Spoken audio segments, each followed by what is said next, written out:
el psicoanálisis, creado por el señor Sigmund Freud. Freud proponía que el humano se regía por dos principios: el principio del nirvana, evitar lo que nos disgusta a toda costa, y el principio del placer, buscar hacer siempre lo que nos produce placer. ¿Y qué es lo que nos produce placer? El sexo. Freud decía que todos tenemos pulsiones sexuales, es decir, deseos de querer satisfacer nuestra sexualidad, y estas pulsiones son las que nos mueven como personas. Además, estos deseos dependían de algo llamado como zona erógena, es decir, la zona de nuestro cuerpo que nos produce placer sexual. Y tú dirás, ¿y no es obvio que son los genitales? Pues la zona erógena depende de la etapa psicosexual que cursemos, que también depende de nuestra edad. Por ejemplo, desde el nacimiento hasta 1 año y medio, un bebé cursa la etapa oral, donde la zona erógena está en la boca, por eso se mete toda la boca. ¿Y cuál es la razón? Pues que le excita, es la forma en que el bebé desahoga sus pulsiones sexuales.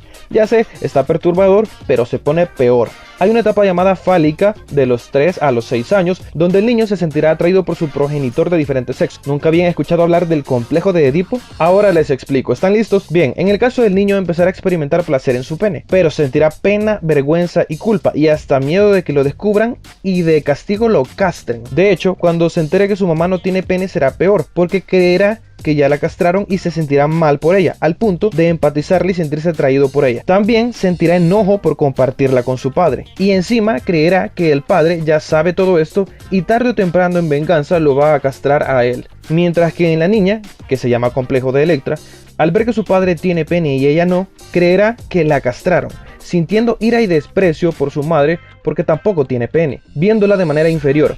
Por ello buscará cómo compensar este desastre y verá que su papá sí tiene pene y querrá su pene atrayéndose a él. A ver, esto es altamente traumático para los niños, por lo que lo reprimen y no lo recuerdan jamás. De esta teoría nace la idea de que un hombre siempre busca una mujer que tenga aspectos parecidos a su mamá, y una mujer busca de pareja a un hombre que sea parecido a su papá. Y si en el caso una persona no conoció a su progenitor de diferente sexo, buscará que su pareja suplante esa necesidad que no pudo satisfacer en la etapa fálica. O sea, una novia que cuide como una mamá en el caso de los hombres, o un novio que proteja como un papá en el caso de las mujeres. Y sí, ya sé, esta es una etapa totalmente falocéntrica, pero que no la inventé yo. El punto de estas etapas es que al llegar a la pubertad, la zona erógena son los genitales, y aquí es cuando la persona debe luchar contra sus propios impulsos. Por ende, la psique se estructura en 3 factores importantes: el yo, el ello y el super yo.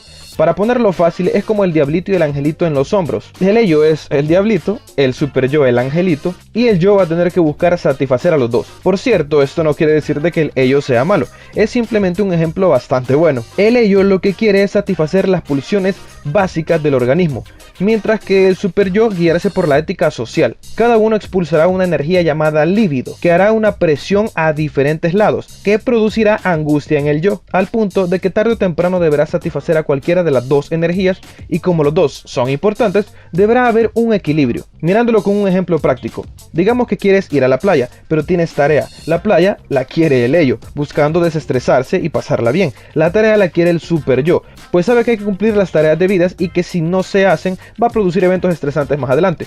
Entonces digamos que al final decides hacer la tarea porque eres una persona responsable. Al no satisfacer al ello, la energía se va a alojar en un lugar oscuro y complicado llamado inconsciente, una zona donde viven pensamientos y emociones que no puedes percibir, hagas lo que hagas. Entre más acumules energías, esto deberá salir. Esto produce lo que Freud llama ganancias secundarias. Por ejemplo, de tanto trabajar y no tener recreación, caes enfermo. Esto lo hace el organismo porque necesita descansar, y bien, en lo que estás enfermo, te relajas y le dedicas un poco de tiempo al ello, ¿sí entiendes? Por ello es importante tener equilibrio. Con esto podemos explicar las defensas del yo.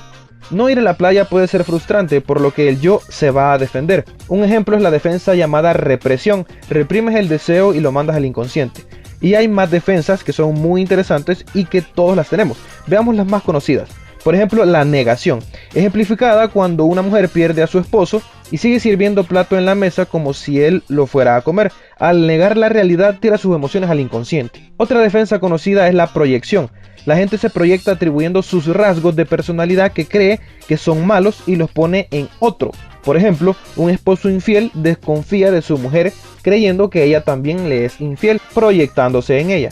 En fin, las defensas lo que buscan es proteger al yo de cualquier angustia generada por las energías libidinosas del ello y el super yo, mandándolas al inconsciente para no lidiar con ellas en el momento, pero que igual siempre saldrán a flote tarde o temprano. A esta teoría se le siguió aportando más. Por ejemplo, Alfred Adler propuso que la gente no se guía por pulsiones sexuales, sino por el interés social de ser reconocido. A esto llama pulsiones de agresión. También Jung lo vio desde otro punto y dijo que realmente las pulsiones, más que guiarse por el sexo, buscan trascender, donde el humano se armonice con su consciente e inconsciente y ser uno. Claro, Jung era más astral y Freud se enojó con él, por cierto, pues le estaba echando a perder toda su teoría libidinosa y sexual. Jung también aportó algo que la verdad sigue siendo muy genial, pues él afirmaba que aparte del inconsciente individual que todos tenemos, también hay un inconsciente colectivo, un inconsciente que compartimos todos, heredado por nuestros ancestros. Así es. El inconsciente también se heredaba según Jung, y además tiene arquetipos. Estos son imágenes que viven en nuestro inconsciente y nos hacen comportarnos de cierta forma.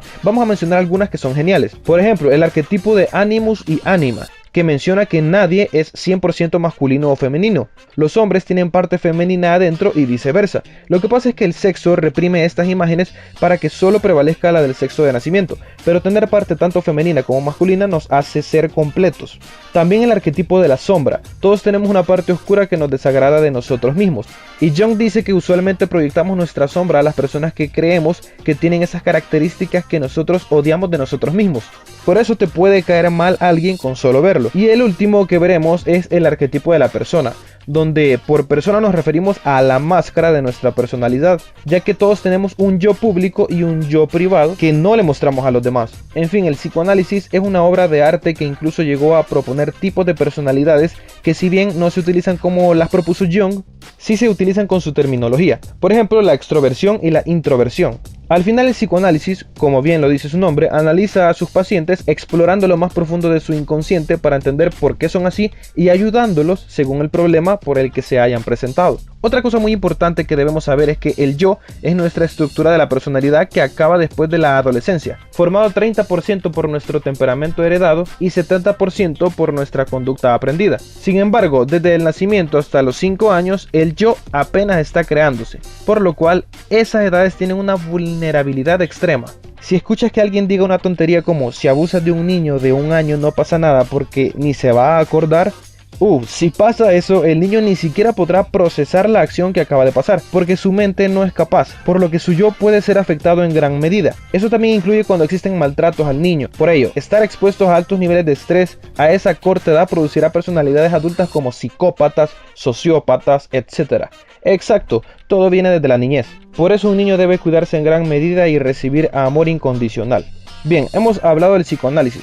La cosa es que decían que todo lo antes mencionado no es ciencia, pues porque no se puede medir ni observar, o sea, el yo, el ello, el superyo, el inconsciente, ¿cómo lo comprobamos? Entonces nacieron otro tipo de propuestas. Este fue un extracto del video completo sobre esta temática. Si te interesa verlo y aprender más, tendrás el link en la descripción.